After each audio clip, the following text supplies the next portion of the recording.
So, what is the number one psychoactive columnar called? We're talking about San Pedro. I've called it San Pedro a bunch today. I've called it a columnar. I've called it Echinopsis. I've called it Trichocereus. Its genus is Pachinoi. I don't know the etymology of Pachinoi. I just don't. But when you refer to grandfather or Wachuma or San Pedro or Trichocereus pachinoi or Echinopsis, we're all talking about the same plant, which is pretty incredible and pretty darn confusing. And so I'm one of the guys who has a problem calling them grandfather because when I'm in the medicine community, I'm hanging out, I'm at a ceremony, I'm taking medicine, we're just doing our thing. And someone will say, I had a grandfather experience or ceremony. I'm like, oh, that's interesting.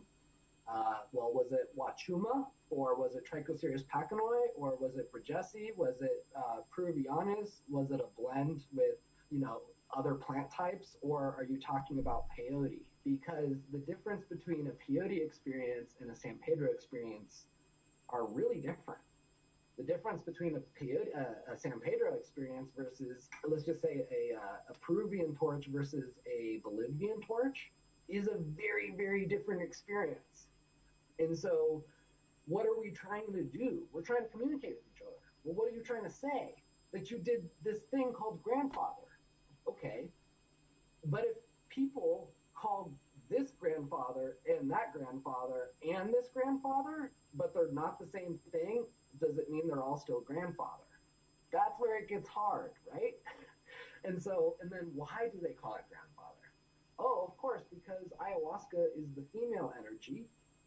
And so this is her counterpart plant, as it's known in many native cultures in South America. And so this is why it's grandfather. Or it has phallic appearances. Or it's known that when you do ayahuasca, grandmother medicine shows you what you need to change, but grandfather medicine gives you the strength to make the change. These are all ideas. These are all different opinions. Some of them I agree with. Some of them I don't agree with. At the end of the day, the only thing that I think I'm trying to say is I don't think it makes sense to call the entire spectrum of cacti medicine to be one thing grandfather, because it's not all the same thing. That is the point I'm trying to make. And if you think this is a lot of names, these are all of the different names in South America for this one plant, San Pedro. Oh, why do they call it San Pedro? Well, because during the Spanish conquistadors annihilating native religion for Christianity, which is something that I have a difficulty with when it comes to some peyote culture in North America, which we might be able to talk about later, but don't need to go too deep into that. But, basically when the Spanish came and they were trying to talk to the natives about this plant, and the natives are explaining, this plant brings you to the heavens. It gives you information, downloads messages from the heavens. The Spanish tried to explain to the native peoples that only St. Peter has the keys to the heavens from their theological perspective, and that this plant doesn't have the ability, only St. Peter does. And so the natives are like, well, that's just silly because you obviously haven't tried this plant. So we'll just appease you and call the plant St. Peter. So in Spanish, San Pedro, which is also very similar to marijuana. If you don't know the history, the 500-year-old really incredible history of the word marijuana, you should check out my YouTube called just YouTube word marijuana, Max Montrose or Trichome Institute. Your mind will be blown. It's a 30-minute education that will blow your mind.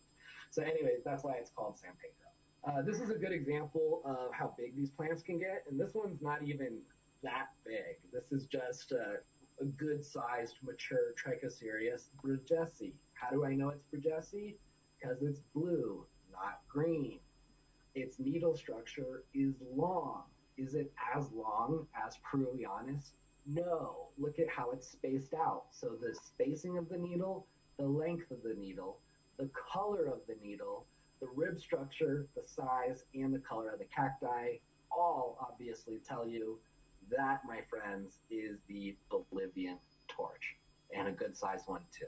And then when it comes to these trichocereus types, it's like, well, what's the deal, right? Like, why are these plants sacred?